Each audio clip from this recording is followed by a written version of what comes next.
Alhamdulillah alladzi arsala rasulahu bil huda wa dinil haqq liyudhhirahu 'alad dini kullih wa kafa billahi shahida. Asyhadu an la ilaha illallah wahdahu la syarikalah wa asyhadu anna Muhammadan 'abduhu wa rasuluh. Amma ba'du. An Ibni Abbasin radhiyallahu anhuma qala kana an-nabiyyu sallallahu alaihi wasallam ajwadan nas wa kana ajwada ma yakunu fi Ramadan. Wa qala fi haditsin akhar innallaha jawadun yuhibbul jud karimun yuhibbul karam. Hadirin ikhwatu iman rahimakumullah, bulan Ramadan sudah mau memasuki 10 hari ke tengah, dan ini semoga menjadi wasilah bagi kita untuk senantiasa mengoptimalkan diri dalam melaksanakan ibadah kepada Allah, karena tidak terasa sudah mau masuk ke 10 tengah, 10 awal sudah mau berlalu. Semoga siam kita, qiyam kita, ibadah kita diterima oleh Allah Subhanahu wa taala. Kajian hari ini kita meneruskan kajian Kamis yang lalu. Kamis yang lalu baru majlis pertama ya, tentang kehadiran bulan Ramadan dibarengi dengan siam. Hari ini kita masuk ke majlis kedua tentang keutamaan jud di bulan Ramadan. Di dalam hadis riwayat Bukhari Muslim, hadis nomor 6, juga hadis nomor 1902 di dalam Al-Bukhari dan yang lainnya. Ini dijelaskan bahwa Nabi kita, Nabi Muhammad sallallahu alaihi wasallam itu ajwadun nas. Jud itu dermawan. Ajwad itu isim tafdil. Maka kita artikan lebih atau paling. Ini dinyatakan oleh sahabat Ibnu Abbas ya, radhiyallahu anhuma, bahwa beliau pernah menyebutkan di riwayat Bukhari ini, kana nabiyyu ajwadan nas. Keadaan Nabi itu orang yang paling dermawan. Wa kana ajwada ma yakunu fi Ramadan. Dan keadaan beliau lebih dermawan lagi ketika masuk bulan Ramadan. Nah, ini jadi pelajaran bagi kita untuk hari ini ya. Kita akan menelusuri, benarkah Rasul kita jud, bahkan ajwad? Apakah ada bukti-bukti yang membuktikan bahwa beliau memang seperti itu? Maka ada pernyataan riwayat-riwayat di bawah, nanti kita akan bacakan bahwa ternyata benar Rasul itu orangnya yang dermawannya luar biasa. Bahkan hadis ini dipungkas dengan bahasa ajwadu bil khair. Ajwadu lebih dermawan, paling dermawan, bil khair terhadap kebaikan. Seluruh kebaikan itu beliau sangat dermawan. Nah, dibandingkan minar rihil mursalah, bagaikan angin yang menghembus, tidak bisa ditahan-tahan. Nah, makanya sebagai ibrah, pelajaran bagi kita ya. Semoga kita bisa menguswah hasanahkan diri terhadap sosok beliau, karena beliau itu dari keterangan-keterangan itu luar biasa judnya. Di dalam riwayat At-Tirmidzi dari sahabat Sa'ad bin Abi Waqqas dari Nabi bersabda, innallaha jawadun. Sesungguhnya Allah itu dermawan. Berarti kata kunci di sini ya, Allah itu jawad, dermawan, maha dermawan begitu ya kepada Allah. Allah itu maha dermawan, yuhibbul juda, Beliau mencintai kedermawanan. Jadi Allah Maha dermawan dan Allah mencintai kedermawanan. Menunjukkan ini hadis bahwa kenapa Nabi itu ajwad, karena Allah sendiri jawad. Jawad itu orang yang senantiasa terus-terusan dermawan. Bagi Allah kita artikan maha dermawan. Bukan hanya jawad, karimun, maha mulia. Yuhibbul karam, mencintai kemuliaan. Nah, jadi hadis ini ingin menjelaskan kepada kita bahwa Allah itu dermawannya luar biasa ya. Saking dermawannya, segala kehidupan manusia di bumi ini Allah berikan dan tidak memandang bulu, baik orang mukmin, orang kafir. Allah Maha Rahman. Tetapi Allah memberikan spesial kepada orang mukmin, rahimnya Allah. Makanya Allah punya dua sifat dalam basmalah, Ar-Rahman, Ar-Rahim. Rahman untuk seluruhnya tanpa terkecuali, sedangkan Rahim itu khusus orang-orang yang beriman. Wa kana bil mu'minina rahima. Fudail bin Iyad. Fudail bin Iyad tabi'in ya. Beliau menceritakan tentang kedermawanan Allah gitu. Inna Allaha ta'ala yaqulu kulla lailatin. Sesungguhnya Allah Ta'ala berfirman setiap malam ya, tidak bulan Ramadan saja, setiap malam. Anal Jawad, akulah yang maha dermawan. Wa minni aljud, dan darikulah kedermawanan. Menunjukkan ini ingin menjelaskan tentang kedermawanan. Anal karim, aku yang maha mulia. Wa minnil karam, dan dariku kemuliaan. Fallahu subhanahu wa ta'ala ajwadul ajwadin. Allah itu maha dermawan dari yang dermawan. Wajuduhu yatadha'afu fi awqatin khasatin ka syahri Ramadan. Kedermawanan Allah itu melipat ganda dari waktu-waktu yang khusus, dilipat gandakan seperti bulan Ramadan ini. Berarti di bulan Ramadan ini Allah sangat dermawan, maha dermawan. Kenapa tidak? Allah membuka pintu surga, Allah menutup pintu neraka, Allah membelenggu syaitan. Itu kan kedermawanan, yang maha dermawan. Makanya tidak aneh ke Rasulnya akan dermawan, ke Jibrilnya juga dermawan. Makanya setiap malam kan terus-terusan Jibril itu mudarosah. Nabi itu mudarosah kepada Jibril, tadarus ke Jibril alaihissalam. Makanya ini kedermawanan. Dan di dalam Ramadan ini juga turun satu ayat tentang doa, dan doa ini diselipkan di antara bab siam, bab Ramadan. Ayat yang mana? Itu. A'udzubillahi minasyaitonirrajim. Wa idza sa'alaka anni, dan apabila ada memohon kepadaku, meminta kepadaku, berdoa kepadaku, fa inni qarib, sesungguhnya aku dekat. Nah, ini kan kedermawanan, maha dermawan Allah itu. Ini diselipkan di antara bab siam yang ini.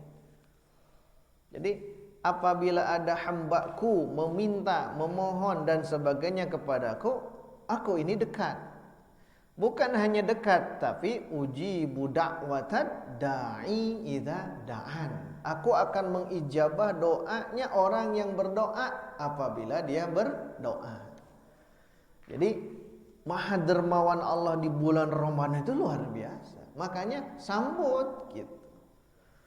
Sambut dengan kita pun memohon kepada Allah. Apapun yang kita mohonkan, fa inni qarib ujibu da'wah, akan mengijabah doa. Makanya mulai dari sekarang optimalkan husnuzon kepada Allah, berbaik sangka kepada Allah. Apapun yang terjadi, apapun yang kita alami, hakikatnya ini adalah sudah takdir dari Allah. Tinggal kita bersabar. Bersabar di bulan Ramadan itu akan dilipat gandakan. Nah, ini jadi penjelasan. Fudail bin Iyad ingin menjelaskan bahwa Allah itu sangat dermawan. Ajwadul ajwadin, sangat dermawan, sehingga kedermawan Allah di bulan Ramadan itu dilipat gandakan pahala dan lain sebagainya, termasuk mengijabah doa. Doa itu akan diijabah, yakini. Apalagi doa ketika iftar. Jadi dakwatu indal iftar.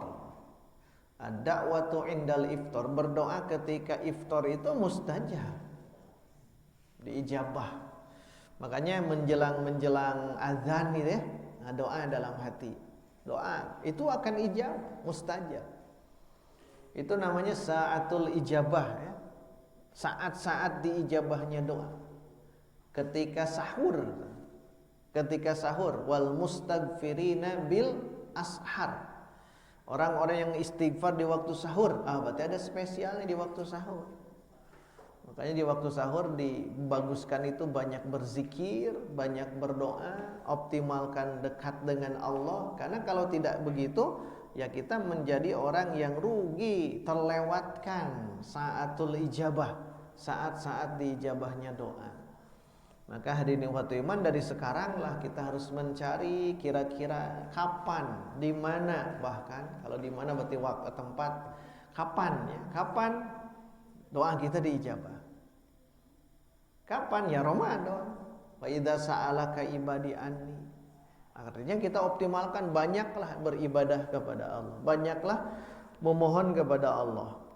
Karena ini kedermawanan Allah Subhanahu wa taala. Kemudian di sini jelaskan ketika Allah Azza wa Jalla sudah menetapkan kepada nabinya Nabi Muhammad sallallahu alaihi wasallam ala akmalil akhlak wa asyrafiha, terhadap nabi itu akhlak yang sangat sempurna dan akhlak yang sangat terpuji, sangat mulia. Sangat mulia. Sebagaimana dalam hadisnya riwayat dijelaskan bahwa innama bu'itsu li utammima makarimal akhlak, dari Abu Hurairah. Jadi hanya saja aku diutus untuk menyempurnakan akhlak yang mulia. Jadi Allah sudah memberikan kepada Nabi dari sejak awal itu ya, orangnya sangat dermawan, kemudian diutus juga untuk menyempurnakan akhlak yang karim, makarimal akhlak. Makanya di Quran dijelaskan wa innaka la'ala khuluqin azim. Sesungguhnya engkau itu la'ala, ala itu di atas, la itu lam taukid. Lam taukid pasti, niscaya, ala di atas, khuluqin azim, akhlak yang agung. Akhlak agung sudah hebat, apalagi di atas gitu. Makanya betul ya, banyak saksi sejarah para sahabat ketika menyaksikan bagaimana keadaan Nabi, bahwa Nabi itu ajwadun nas, jadi orang yang sangat dermawan. Kemudian di sini juga dijelaskan kedermawanan itu adalah kedermawanan yang harus kita optimalkan hari ini, ya, harus kita optimalkan. Wa kana juduhu sallallahu alaihi wasallam bi jami' anwa'il jud. Jadi kedermawanan Nabi itu dari segala kedermawanan. Yang terbayang kita bukan hanya harta. Apapun yang kita optimalkan, dermawankan. Yang kita punya, dermawankan. Min badzil ilmi wal mali wa badzi nafsihi. Jadi ada 3 di sini. Jadi bisa kita dermawan terhadap ilmu, dermawan terhadap harta, dan dermawan terhadap diri, tenaga kita. Dermawankan di bulan Ramadan. Bukan hanya harta ya. Nah, nanti kita jelaskan benarkah Nabi dermawan dalam bidang harta. Nah, ya, kita jelaskan. Kalau ilmu jelas, Nabi itu kan di waktu Ramadan itu banyak menelaah Quran. banyak mengoptimalkan diri di dalam Al-Quran, siang dan malam, khusus malamnya bermudarasah tadi dengan Jibril alaihissalam. Karena di hadis yang tadi terusannya itu adalah hina yalqahu Jibril. Jadi kedermawanan Nabi di bulan Ramadan itu saat bertemu dengan Jibril, fayudarisuhul Qur'ana, maka beliau tadarus dengan Jibril Al-Qur'an. Jadi tadarus Qur'annya itu langsung dengan Jibril. Wa kana Jibril yalqahu fi kulli lailatin min Ramadan. Nah, ini kedermawanan. Dan Jibril itu bertemu dengan Nabi setiap malam, khusus di bulan Ramadan, fayudarisuhul Quran, tadarus Quran dengan Nabi. Jadi tadarus Quran. Jadi Nabi membacakan bacaan kepada Jibril, benar atau salahnya, dan terus-terusan begitu. Wala Rasulullah sallallahu alaihi wasallam hina yalqahu Jibril ajwadu bil khair. Ketika bertemu dengan Jibril itu semakin dermawan. Subhanallah, ini ya Nabi kita itu. Nabi kita luar biasa. Nah, kembali ke yang tadi, kedermawan itu bukannya bidang harta, ilmu juga dermawan. Makanya kita harus banyak memberikan ilmu, harus banyak meluangkan waktu untuk tolab ilmu, begitu. Makanya saya lebih cenderung kalau pengajian-pengajian jangan libur. Kalau di bulan Ramadan justru harus ditambah. Harusnya ditambah. Aneh gitu. Nanti ya bulan Ramadan libur, salah. Nah, sigana mah naumatus shaimi ibadatun sih. Tidurnya orang yang saum teh ibadah. Itu hadis teu aya asbabul kurunyungna teh. Eta teh maudhu'nya. Tidurnya orang saum itu ibadah. Iya, betul, ibadah. Semua aktivitas ibadah. Tapi kan kalau menisbahkan ke sana tidak. Makanya kedermawan itu harus. Jadi sekarang masih apa ya? Harusnya kan tidak boleh gitu, tidak boleh berhenti. Bahkan kalau bisa tambahkan, atau kalau bisa khususkan tadarus Quran. Khususkan tadarus Quran kalau mau. Jadi kajian-kajian teh dialihkeun heula gitu ya. Digantikan dulu dengan kajian Quran, kajian talaki Quran, atau tajwid Quran, kajian terjemah Quran, kajian tafsir Quran. Itu optimalkan di bulan dan tambahkan waktu. Wallahu a'lam ya, masih ini ya belum paham di umat hari ini. Harusnya kan dermawan dalam bab harta, dalam bab ilmu, atau nafs, jiwa, tenaga lah. Jadi jiwa kita siap gitu untuk dermawan. Apa maksudnya? Ya apapun yang kita punya, tenaga kita selama kita bisa gunakan. Nah, itu terus-terusan akhlak terpuji itu tumbuh di diri Nabi. Dan sebelum Muhammad sebelum jadi Nabi juga sudah menjadi orang yang dermawan. Nanti di Sirah Nabawiyah kita akan tahu. Sampai-sampai saksinya siapa? Istrinya sendiri, yaitu Khadijah, ya, radhiyallahu anha. Khadijah itu ketika ketika Muhammad diangkat jadi nabi, kan di gua Hira kan turun ke bawah sambil menggigil saking takutnya. Zammiluni, selimuti aku, menunjukkan saking takutnya melihat Jibril kali pertama. Tetapi lihat, seorang istri itu menenangkan suami sampai istri mengatakan wallahi. Inilah peranan seorang istri membuat tenang seorang suami. Wallahi, demi Allah, la yukhzikallahu abadan. Allah tidak akan menghinakanmu selamanya, wahai suamiku. Innaka latasirur rahim, karena engkau selalu silaturahim.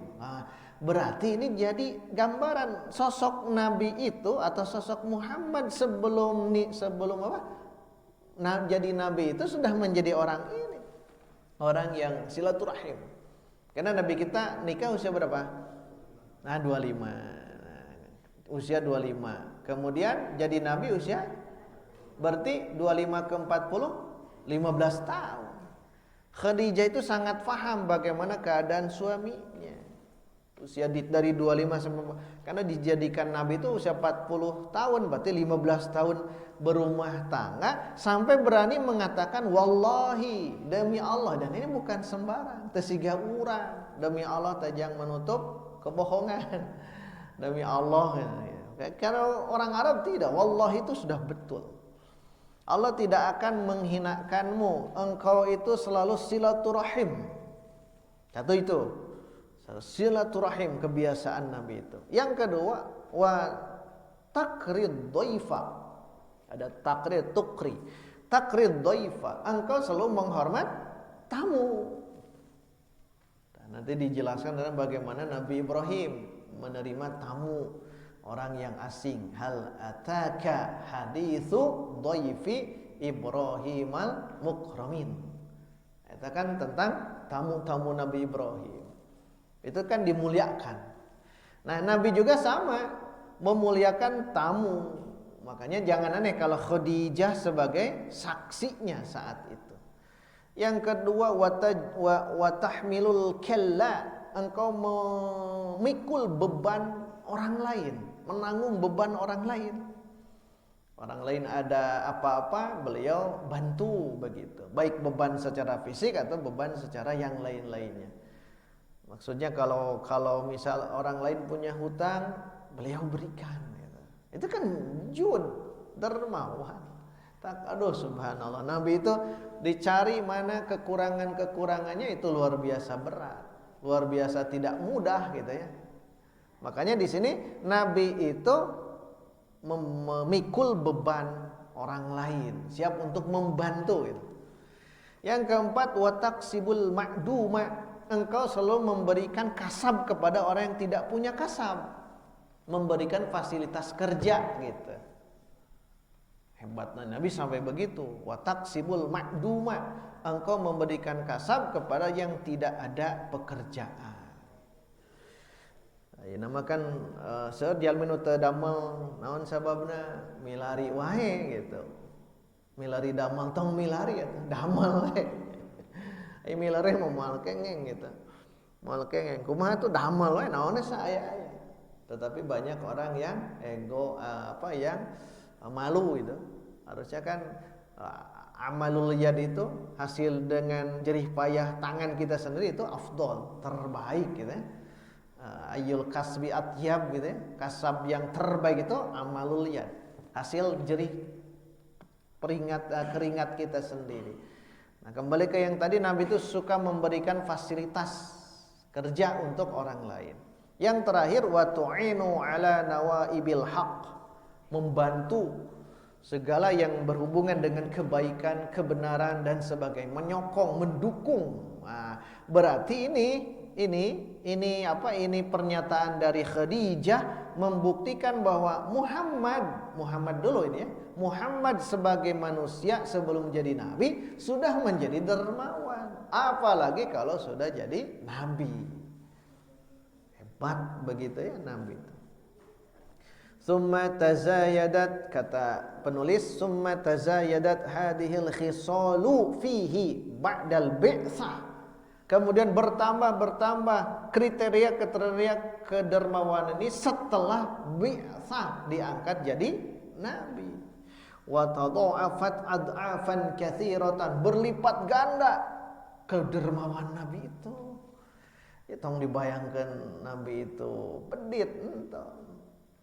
Sampai Anas bin Malik dalam Sahihain Al-Bukhari dan Muslim menegaskan, kana Rasulullah sallallahu alaihi wasallam ahsanan nas, manusia yang paling baik. Satu. Yang kedua, asja'an nas, manusia yang paling syaja'ah, pemberani. Pemberaninya luar biasa Nabi itu.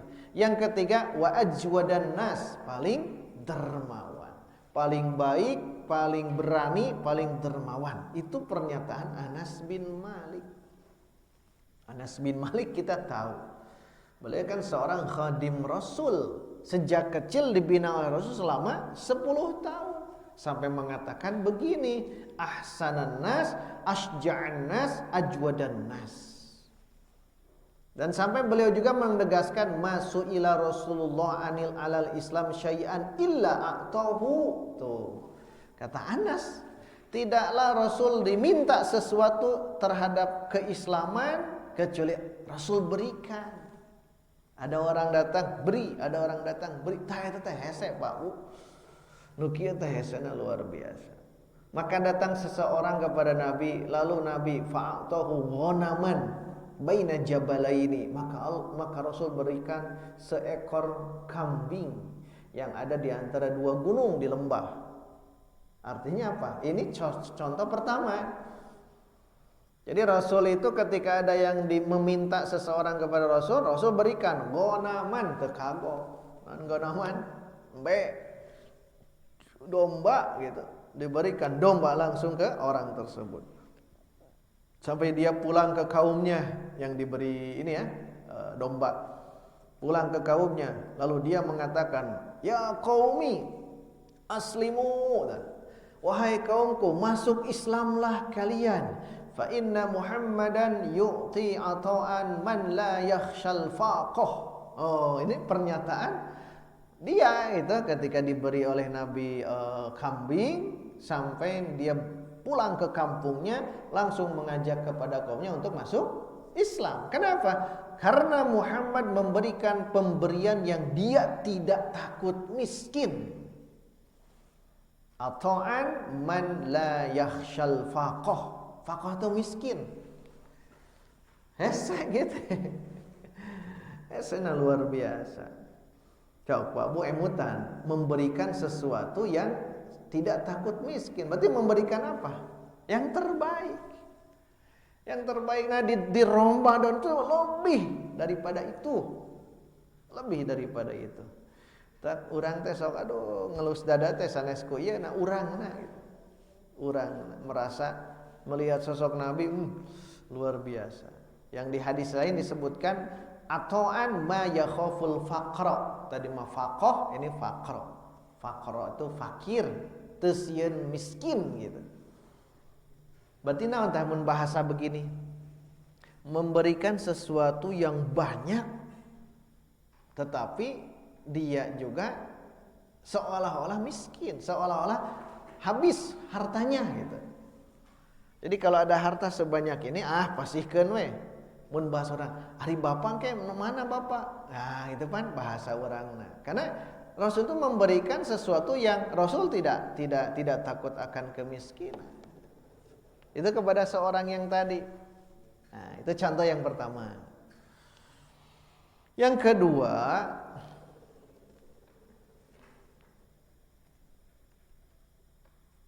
Sofwan bin Umayyah. Sofwan bin Umayyah. Sofwan bin Umayyah, beliau pernah mengatakan begini, sungguh Rasulullah memberikan kepadaku apa yang beliau berikan kepadaku. Dan sesungguhnya Rasul itu adalah orang yang dulu aku benci dan paling dibenci, kata Sofwan bin Umayyah. Berarti dulunya dia musyrik ya, dulu dia itu orang-orang jahiliyah, tapi nanti masuk Islam. Fama bariha yu'tini, maka senantiasa beliau itu memberikan kepadaku, tiap pagi itu diberikan sesuatu kepada orang yang tidak dia sukai. Maksudnya Rasul mah suka ya, cinta makanya memberi. Tapi ini Sofwan bin Umayyah tidak suka ke Nabi. Tapi fama bariha yu'tini, senantiasa setiap pagi itu beliau berikan kepadaku apapun yang Rasul punya. Hatta innahu la ahabbun nas ilayya. Sampai-sampai saya berpikir ternyata dialah yang paling aku cintai daripada yang lain. Yang awalnya paling dibenci. Awalnya sosok Nabi itu dibenci oleh Sofwan bin Umayyah. Tetapi karena Rasul berikan tiap hari gitu ya, akhirnya terfikirkan oleh beliau, akhirnya sosok Nabi lah yang paling dia cintai daripada yang lain. Ini ajwad, jun. sosok dermawan. Nah, berarti ini kan ada hubungan sosial kemasyarakatan. Harus ada yang sesuatu kita optimalkan di sini. Bahkan Ibnu Syihab menerangkan. Ibnu Syihab menerangkan. Muhammad bin Muslim bin Syihab Az-Zuhri, Imam Az-Zuhri, beliau di antara huffaz dan fuqaha yang senior, wafat tahun 124 Hijriah. Imam Az-Zuhri ya. Beliau menjelaskan begini.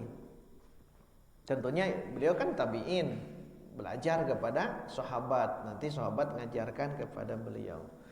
Kata beliau, di perang Hunain, ya, perang Hunain. Perang Hunain, Rasul memberikan kepada tadi teh Sofwan. Rasul berikan kepada Sofwan bin Umayyah mi'ata ghanamin. Mi'ah seberapa?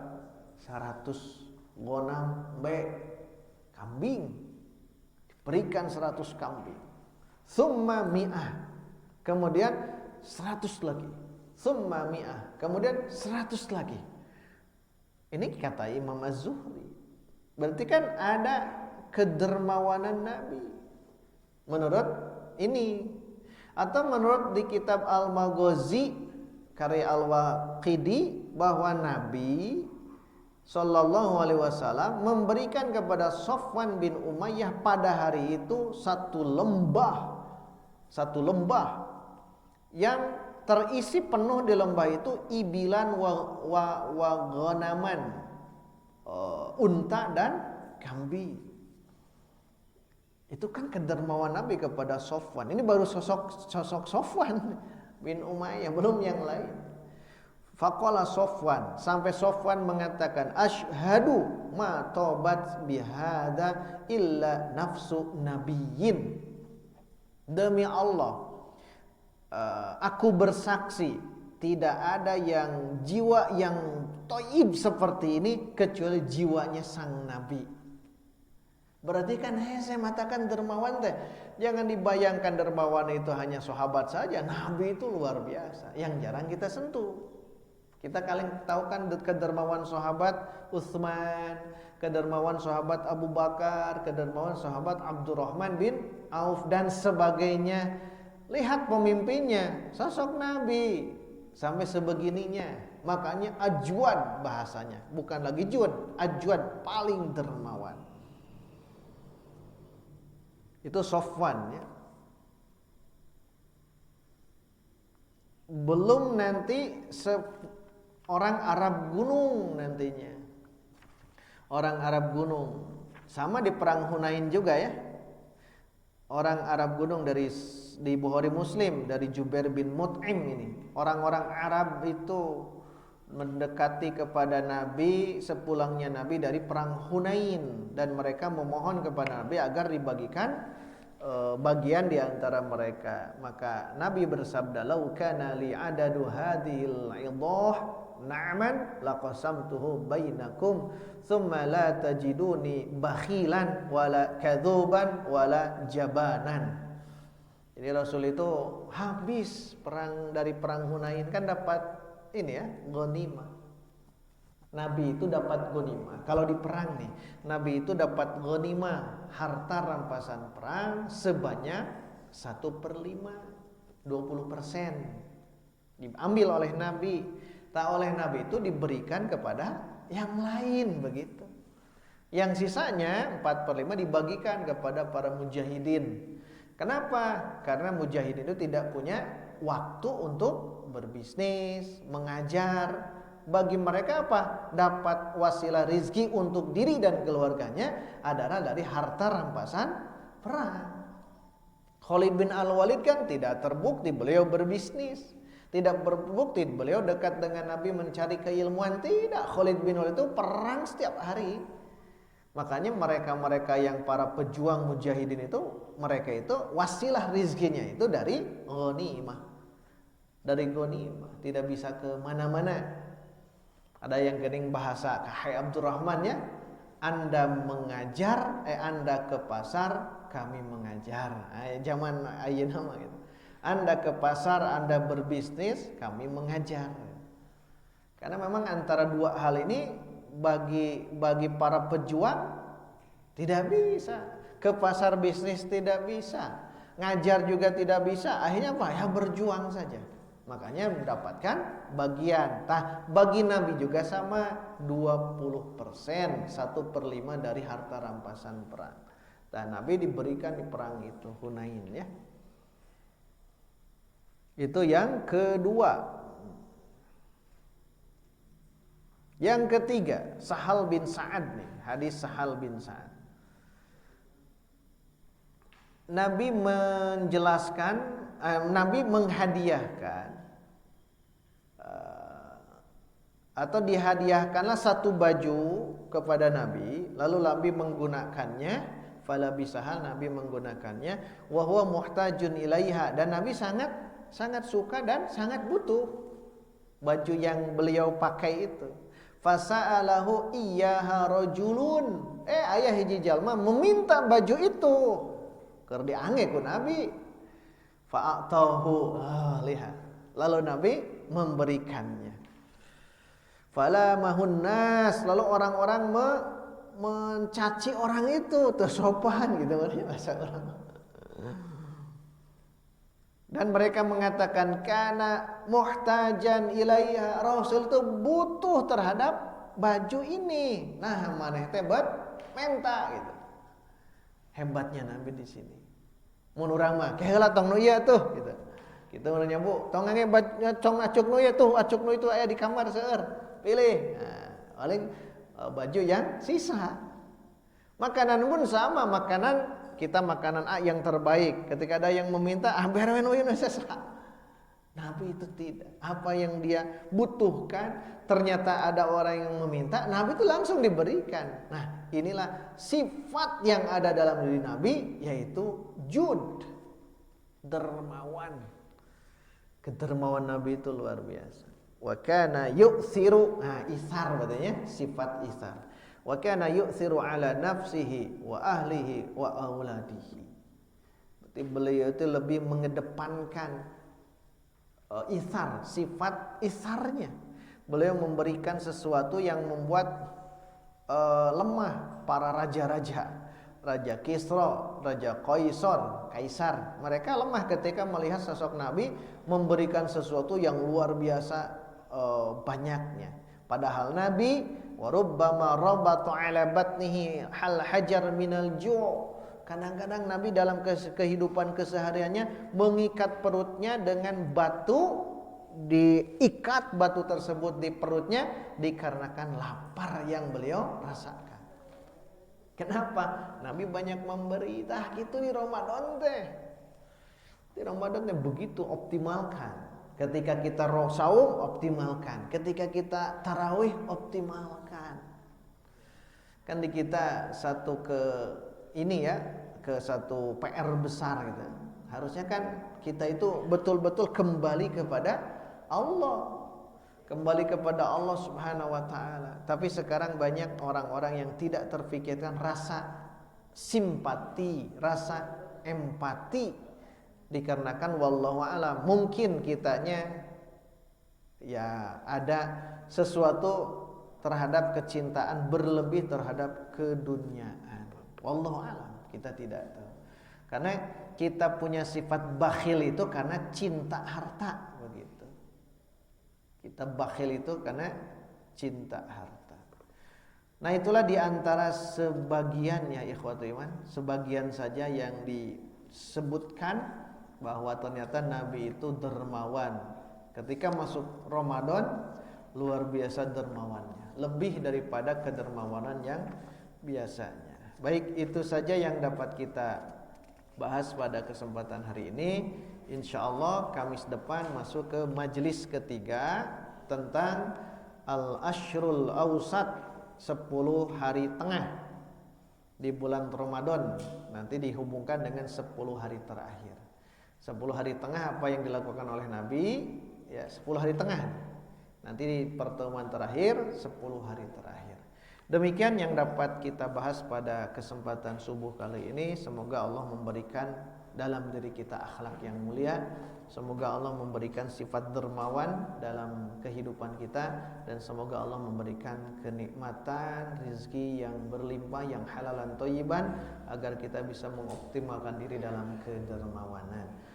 Subhanakallahumma wa bihamdika asyhadu an la ilaha illa anta astaghfiruka wa atubu ilaik. Walhamdulillah. Wassalamualaikum warahmatullahi wabarakatuh.